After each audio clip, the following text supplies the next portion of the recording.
At dahil nga walang ang pasok ang mga bata, kinabukasan, ayan, napag-isipan na naman namin magkita-kita kaming magpipinsan. At dahil nga dyan, pagdating ko nga sa bahay ng aming Mayora Ange, napag-isipan pala nilang kumain sa Anli Samji na malapit sa amin. So ako, nagulat ako dahil wala akong budget dahil sunod-sunod ang gastos at nagka-emergency. At dahil dyan, linibre na lang kami ng aking pinsan o ang aming Mayora Ange. Linibre na lang niya kami ni Sophie para makasama lang. O diba, ang swerte talaga namin sa pinsan namin. Kilala naman ako kasi ng mga pinsan ko. Pag meron, meron. Pag wala, wala. Ito ang maganda sa aming magpipinsan. Magkakasundo, nagkakaintindihan at nagkakaunawaan. Nagmamahalan at higit sa lahat, nagtutulungan. Ito ay isang magandang pundasyon upang lalong tumibay ang pagsasamahan ng isang buong pamilya or ang buong magkamag-anak na dapat na meron kayo para lalong sumaya ang inyong buhay. Hindi yung nagseselosan o nagkakainggitan. Dahil alam nyo ba, ang inggit at ang selos ay isang anay na nakakasira ng pundasyon ng isang pamilya or isang kamag-anak. At dapat tinatanggal natin yan sa katawan natin para ang buhay natin ay masaya. Kasi pansin ko lang sa bawat magkakamag-anak dahil nga sa inggit at selos, nagiging watak-watak sila. At ang kinakalabasan ay sira ang pamilya. Hindi lang naman sa pamilya nakakasira ang selos at inggit. Kahit nga sa trabaho, sa magbe-best friend or magkaibigan at meron pang iba. Yan ang problema sa ibang tao. Ang laman ng katawan nila ay puro inggit at selos. Kala nila nakikipagkompetasyon ka sa kanila. Yan yung hindi natin maiiwasan sa mga taong ganyan ang mag-isip. Sa mata nila, kalabang ka nila. Kaya bandang huli, galit sila sa iyo kahit wala ka namang ginagawa sa kanila. Ang gusto mo lang ay tumulong sa kapwa mo na nangangailangan ng tulong. Ewan ko ba, bakit ganyan yung ibang tao?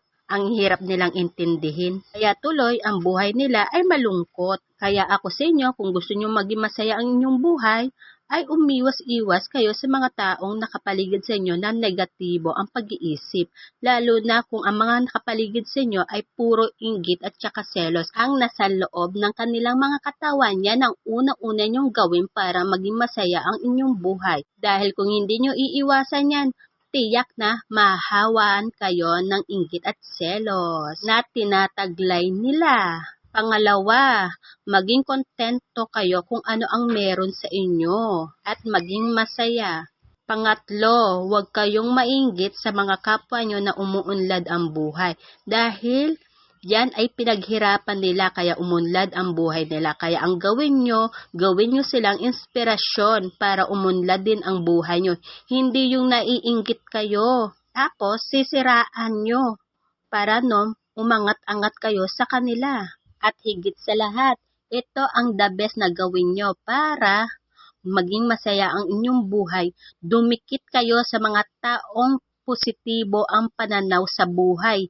Para pati ang pag-iisip nyo ay mahawaan ng positibong pag-iisip din. Dahil ang positibong pag-iisip at positibong pananaw sa buhay ay magbibigay liwanag sa inyong buhay patungo sa kontento. Kaya ako sa inyo, tanggalin nyo na ang selos at inggit sa inyong katawan para ang buhay ay masaya lang. Kaya kung gusto nyo ng positibong tao, dikit-dikit na kayo sa akin dahil ako po ay positibong tao na walang inggit at selos sa katawan. At dahil nga dyan, balik na tayo sa kainan. Nandito kami sa Anli Samji Anli Chicken.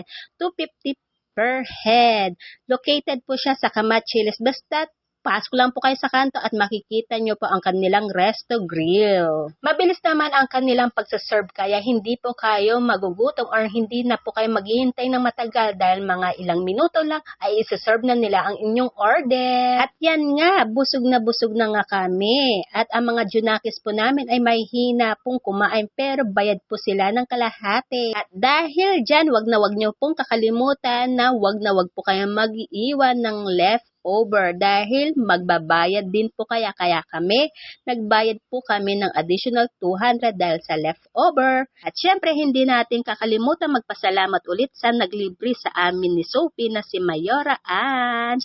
Salamat at nabusog kami.